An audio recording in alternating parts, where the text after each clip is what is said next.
I was always an anxious child, paranoid about even the smallest of things.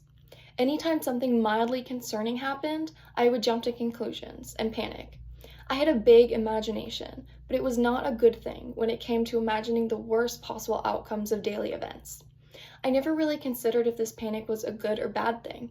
It was just something I always did.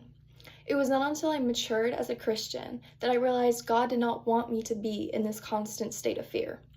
I slowly became calmer and learned that no matter what happened, I could trust in God to have peace through all of it. It was a bright summer day. It was the type of day when the weather was perfect and you should be playing out in the sun. But we weren't going to. My mom was going to lug me and my 4 siblings on a long overdue trip to the library. I loved going to the library, so I quickly ran to call my 2 younger siblings to get ready to leave. As soon as I stepped outside, I saw 2 men, not too far away, who seemed to be looking for something.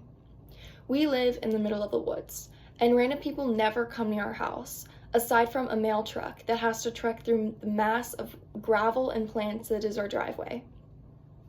My 8-year-old self panicked when I saw them, and I quickly ran to call my mom and tell her about the people, but when she came out with me, they were gone. My mom didn't seem to think much of it, but I had a familiar paranoid feeling.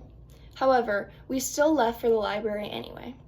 I anxiously sat in the car, repeatedly tapping my foot, as the 5-minute car ride felt like an hour.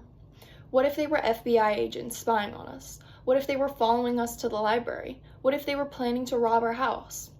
A usually enjoyable trip to the library was ruined by these spiraling thoughts. My grandmother called when we were on our way to the library. My mom explained that I had seen the people near our house. They both questioned it for a minute, but I became annoyed when they simply just shrugged it off. I hoped we would get to the library soon so I could take my mind off these spiraling ideas. But we never did make it to the library. I heard the loud ringing from my mom's phone alerting us that alarm for our house had been triggered. "Someone's breaking into our house," she said.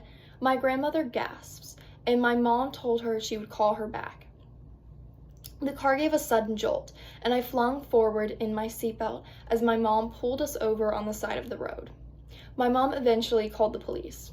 Through all of it, I didn't pray, I didn't try to calm myself down, I just dwelled on the terror that we would go back to find everything in our house gone, or maybe even the building itself.